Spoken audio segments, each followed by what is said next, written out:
bienvenue pour la seconde partie d'Ici l'Europe qui va prendre un tour plus écolo puisque nous recevons aujourd'hui pour grand invité José Bové, l'une des figures du mouvement altermondialiste, grand arracheur de maïs OGM et démonteur de McDonald's par le passé, aujourd'hui député européen depuis 2009.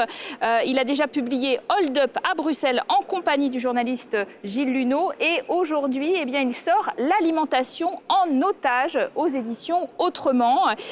Qui est une façon de porter une charge contre les multinationales qui contrôlent nos assiettes. José Bové, bonjour. Bonjour. Vous mettez en effet en lumière la présence de ces multinationales, de la semence au produit fini sur toute la chaîne. Mais pourquoi est-ce vraiment grave puisque, après tout, l'Union européenne a relevé sans cesse ses normes sanitaires et alimentaires? Pour une raison assez simple, c'est que quand je dis que l'alimentation est prise en otage, ça veut dire les paysans et les consommateurs. Aujourd'hui, un paysan ne peut plus choisir ses semences comme il le veut. Il est obligé quasiment de passer par les grands semenciers. Il n'a pas le droit de ressemer ses propres semences et de les échanger avec ses voisins. Le nombre de races d'animaux diminue parce que ce sont les banques de gènes au niveau animal qui contrôlent. Donc on n'a plus que quelques variétés. Au niveau végétal, c'est la même chose. Il y a eu un effondrement total des variétés. Donc ça, c'est le premier aspect. Et on voit bien ensuite que les grands groupes de l'agroalimentaire, de plus en plus, veulent contrôler l'assiette. Je donne des exemples. Je prends l'exemple d'un groupe comme Nestlé. On peut, du petit déjeuner jusqu'au soir, manger uniquement Nestlé. Et donc, c'est un contrôle. C'est une façon aussi de tenir les gens. Et je crois que c'était important de montrer que à la fois l'industrialisation de l'agriculture d'un côté et la standardisation de l'alimentation, en fait, avaient comme but pour les entreprises de contrôler ce qu'on avait dans nos assiettes. En même temps, vous appelez à la consommation de vrai bio local. Mais d'abord, est-ce que ça peut nourrir 500 millions d'Européens, par exemple ? Écoutez, aujourd'hui, si on regarde dans le monde, il y a à peu près 50% de la population active qui sont composés de paysans. La majorité des gens de la planète se nourrissent avec une alimentation locale. L'Europe est capable de se nourrir elle-même.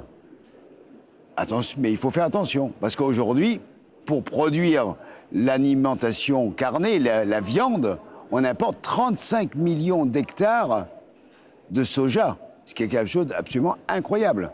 Donc aujourd'hui, il faut rechanger de modèle. Et dans ce cadre-là, on peut nourrir les gens avec une alimentation locale, produite en Europe, qui soit à la fois une alimentation saine et qui soit satisfaisante en quantité. Vous parlez du vrai bio local, que vous distinguez d'ailleurs du bio industriel. Et puis par ailleurs, il y a le phénomène de la fraude. Mais là, en l'occurrence, est-ce que vous ne prenez pas le risque de jeter le soupçon sur l'ensemble de la filière bio ? Vous savez, on est en train d'en débattre actuellement. C'est un rapport qui va sortir d'ici quelques semaines ici au Parlement européen. Et donc, on est en train de revoir la législation sur la bio. Et il y a une grande tension sur la définition de la bio. Comment on produit, la taille des exploitations. Est-ce qu'on peut avoir qu'une partie de la ferme en bio et le reste en conventionnel ? Tout ça, ce sont des enjeux assez importants parce que certains tenants de certaines filières voudraient faire de la bio industrielle, faire des serres de tomates, de fraises, comme on fait le système industriel en conventionnel, en chimie, le faire en bio. Et je crois que là-dessus, il faut que les consommateurs prennent conscience que les bio, c'est pas simplement ne pas avoir de produits chimiques ou de pesticides, mais c'est aussi permettre à des paysans plus nombreux de vivre de leur travail. Alors, vous avez mis en garde les consommateurs contre un certain nombre d'aliments qui contiendraient des nanoparticules de dioxyde cancérigènes, selon vous. Et pourquoi l'Agence européenne de la sécurité des aliments ou l'Agence française aurait laissé passer ? Alors, justement, c'est ça qui est intéressant. C'est que dans le précédent mandat, quand j'étais déjà ici à Bruxelles, on avait voté une législation pour qu'il y ait un affichage, un étiquetage nano. Ça avait été débattu en 2010-2011. Aujourd'hui... Nanoparticules, donc le... Nanoparticules pour les produits alimentaires notamment, mais aussi les produits de peau, les rouges à lèvres, les crèmes solaires. Ce texte a été voté. Mais aujourd'hui, les grands groupes de l'agroalimentaire bloquent la mise en application parce qu'ils voudraient que le dioxyde de titane, notamment, qu'on a pointés du doigt dans un certain nombre de trucs comme les M&M's, les Hollywood Chewing Gum et d'autres produits, soient retirés et ne fissent pas partie de la liste. Et donc ça bloque. Donc cela n'est toujours pas publié. Et en parallèle, on s'est rendu compte, et c'est l'enquête que j'ai menée aussi bien à l'EFSA mais aussi au niveau français, qu'il n'y avait toujours pas d'études scientifiques menées sur l'effet des nanoparticules, notamment au niveau de l'alimentation. Ce qui est quand même incroyable. Donc on accepte un produit imposé par l'industrie qui n'a aucun intérêt pour le consommateur, sans aucune analyse scientifique. Alors, autre sujet qui va forcément vous intéresser, depuis le 1er avril, l'Union européenne n'a plus de quotas laitiers, un système pourtant qui régulait le marché depuis 30 ans. Avec quelles conséquences pour les producteurs? Nous partons tout de suite en direction de l'Allemagne pour voir deux types d'exploitation. Une ferme moyenne d'abord, et puis une ferme aussi, la fameuse ferme des 1000 vaches, modèle d'exploitation qui a fait couler beaucoup d'encre. Reportage signé Anne Maillet.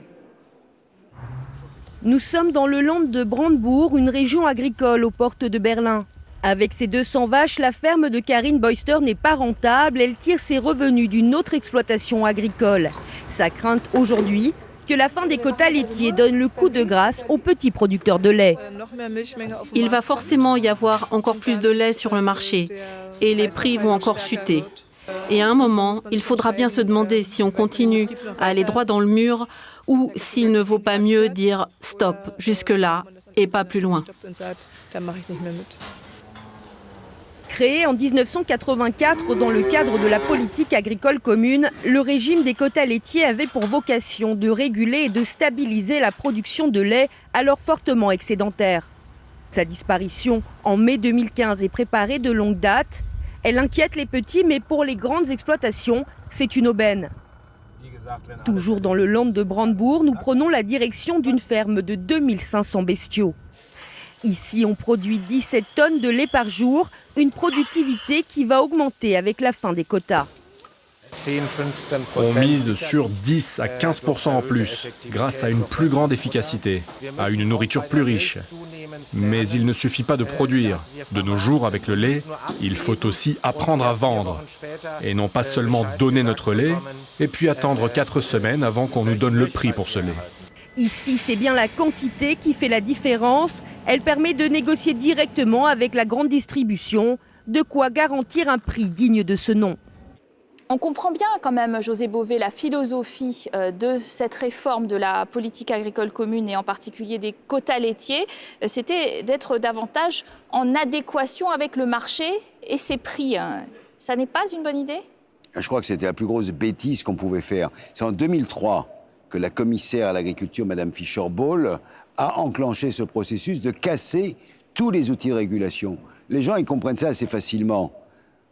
En agriculture, si on produit plus que ce dont on a besoin, les prix s'effondrent. Et donc, les quotas laitiers avaient pour but de stabiliser les volumes produits, et ce qui a permis pendant près de 20 ans de stabiliser les prix des produits. Et que le prix du lait ne fasse pas des yo-yo d'un mois à un autre, d'une année à l'autre. Là, ce qui va se passer, ça va être assez simple. C'est que comme on voit un certain nombre de pays ou de régions, et ça vient d'être dit dans le reportage, de gens qui vont dire on va augmenter notre production. Et donc, le marché, évidemment, à un moment, va être en saturation. Mais alors là, finalement, on peut dire que la ferme des 1000 vaches, c'est un outil fantastique pour avoir la concurrence sur le reste du marché mondial, puisque finalement, on peut être compétitif aussi. Mais ça me paraît très naïf. Parce que quand les prix vont s'effondrer, ces grosses exploitations qui ont énormément investi dans les bâtiments, dans les robots de trait, dans tout ça, c'est eux qui ont le prix du lait le plus cher. C'est que si le lait descend en dessous de leur coût de production, ils sont en faillite. Donc c'est une fragilité, c'est un modèle, à mon avis, qui n'a pas d'avenir et surtout qui va éliminer encore énormément de paysans, d'abord dans les régions difficiles où là on n'a pas le choix de faire d'autres productions. Donc faire ce choix, aujourd'hui au niveau européen, c'est complètement suicidaire et j'espère que d'ici la fin du mandat, on va être capable de revenir et de construire des nouveaux outils de maîtrise de production. Alors, il s'est passé 15 ans, José Bové, depuis l'affaire du McDonald's de Millau que vous avez démontée. Ça n'a pas empêché McDonald's de prospérer en France. Ils sont 1285 au dernier décompte de 2014, premier pays en Europe, avec une chute de McDonald's au niveau mondial, mais pas en France, là encore. Pourquoi est-ce que ça marche tellement dans le pays de la gastronomie ? Mais parce que je pense qu'il y a encore une grande naïveté de la part des consommateurs qui découvrent les chaînes de fast-food les unes après les autres. Donc ils ont l'impression de rentrer dans la modernité. Il y a une espèce de facilité. Et moi, je crois que ce qui se passe actuellement aux États-Unis est assez intéressant, où on voit l'effondrement des grandes chaînes. Alors, ce phénomène, effectivement, qui a commencé aux États-Unis de manière assez forte, mais je pense va s'élargir dans le reste de la planète. Avec l'accusation en plus d'évasion fiscale de la part de McDo France. Vous savez, il ne faut pas être naïf. Toutes ces boîtes aujourd'hui fonctionnent en tirant les produits, en achetant les produits industriels les plus basiques, en faisant comment ils appellent ça, de l'ajustement fiscal pour effectivement payer le moins d'impôts possible, les salaires de misère avec des emplois à temps partiel. Alors parlons des échanges mondiaux justement et du traité de libre-échange que vous dénoncez. L'Union européenne régule la protection des animaux et des consommateurs. Alors vous le dites dans votre livre, de la ferme à l'assiette, en interdisant par exemple aussi les hormones de croissance, beaucoup d'antibiotiques, etc. Dans ce grand marché à venir, pourquoi est-ce qu'après tout, ça n'est pas les Européens qui vont imposer leurs normes vertueuses à des consommateurs américains qui seront peut-être intéressés d'une augmentation de ce niveau ? Je crois que les consommateurs américains seraient très intéressés. Je ne suis pas sûr que les grands groupes industriels nord-américains le soient. Je prends un groupe comme Tyson, qui est le premier producteur de viande, de porc et de bovins aux États-Unis. Ils sont capables d'élever en même temps près de 980 000 animaux sur 13 sites différents. C'est un truc complètement invraisemblable. Et bien là, donc il n'y a pas possibilité de mobiliser transatlantique ? Mais le problème dans ce cadre-là, ce type d'exploitation ne peut tenir que parce qu'il y a une utilisation massive d'antibiotiques dans l'élevage. Alors, sinon, les animaux vont crever parce qu'on ne peut pas concentrer de telles quantités d'animaux à la fois. La question, c'est qu'aujourd'hui, la bataille est faite pour faire descendre les normes. Et on voit déjà actuellement la Commission européenne prête à céder sur le poulet chloré et sur un certain nombre de normes sanitaires où on dit non, mais ce ne serait pas grave, il suffirait qu'on reconnaisse les deux pour permettre le commerce. C'est un grand danger. Moi, je suis très inquiet aujourd'hui. Si on commence à mettre le petit doigt là-dedans, c'est la fin des standards européens. Alors parlons d'un autre défi pour l'Europe, la montée de l'euroscepticisme qu'on a bien connu au Parlement ici, où il est entré en force effectivement. Et la Grande-Bretagne va voter pour choisir son nouveau Parlement, son nouveau Premier ministre le 7 mai, avec David Cameron, le conservateur, qui a promis un référendum s'il était réélu, référendum sur une sortie de l'Union européenne. Faut-il s'en inquiéter d'ores et déjà ? Écoutez, moi je pense que c'est quand même très démagogique et très dangereux de sa part, parce que c'est quand même jouer avec le feu. Alors il raconte ça pour pouvoir faire la course à l'échalote avec l'UKIP de Farage. Donc ils sont en train de rentrer dans cette bataille. Je me parais mettre en péril un des pays de l'Union européenne. Et d'ailleurs, si on interroge les Anglais, si on interroge les circuits économiques anglais, ils disent on est complètement cinglés. Si on fait ça, on se tire une balle dans le pied. Donc, ce qui m'intéresse actuellement, c'est que je vois que Farage, ça n'a pas l'air de marcher si bien que ça. Visiblement, il est en recul. Il y a une montée, un élargissement de l'offre politique, puisqu'il y a à peu près 6 partis politiques qui sont dans la course. Dont les Verts, d'ailleurs, qui remontent dans la course. Voilà, il y a les Verts qui remontent. Même s'ils ont peu de sièges à attendre. Peu de sièges, mais ils sont rentrés la dernière fois, pour la première fois, au Parlement britannique, donc c'est intéressant. Il y a les Écossais qui sont très européens. Les travaillistes remontent, sont coude à coude avec les conservateurs. Donc voilà. C'est donc une élection à suivre avec passion pour les Européens, parce que ça concerne leur futur aussi, peut-être même plus que la Grèce. Je crois que ça les concerne et que ça montre que les choses ne sont pas aussi figées. Et ça montre surtout quelque chose qu'on voit un peu partout en Europe, c'est qu'on sort du bipartisme traditionnel qu'on avait dans beaucoup de pays européens, avec un élargissement du spectre politique. Et ça me paraît intéressant, parce que ça permet d'aller beaucoup plus loin et de construire des majorités sur des projets différents. Alors, je rappelais que votre précédent ouvrage était dédié au travail des lobbyistes à Bruxelles. Et en fait, il rejoint dans l'esprit le 6e rapport d'Amnesty International. Il a évalué 19 des 28 pays qui obtiennent au global une note de 31%. Pas beaucoup. Et le Conseil européen, par exemple, les chefs d'État, 19, bonnet d'âne. L'Italie est notée 20, l'Allemagne 23, la France 27. Et paradoxalement, le Royaume-Uni, c'est le pays qui a inventé le lobbying, 44%, pour s'en prémunir plus efficacement. La Commission 53, le Parlement 37 points derrière. La leçon que vous tirez de tout ça? La leçon, c'est qu'on a encore à progresser. Pour moi, il n'y a pas de démocratie sans transparence et de transparence sans démocratie. Donc il faut qu'on ait des outils beaucoup plus sévères. Je regarde ici au Parlement européen, on n'a toujours pas pris les mesures nécessaires, par exemple, par rapport à l'industrie du tabac. Alors que les règles de l'Organisation mondiale de la santé imposent l'interdiction de tout contact avec l'industrie du tabac. On est loin du compte dans ce Parlement et le président du Parlement n'a pas voulu prendre des mesures spécifiques. Aujourd'hui, tous les lobbyistes ne sont pas inscrits sur le registre du lobby. Et il n'y a pas un travail sérieux de la part de cette institution face aux députés qui pourraient être corrompus par un certain nombre d'entreprises.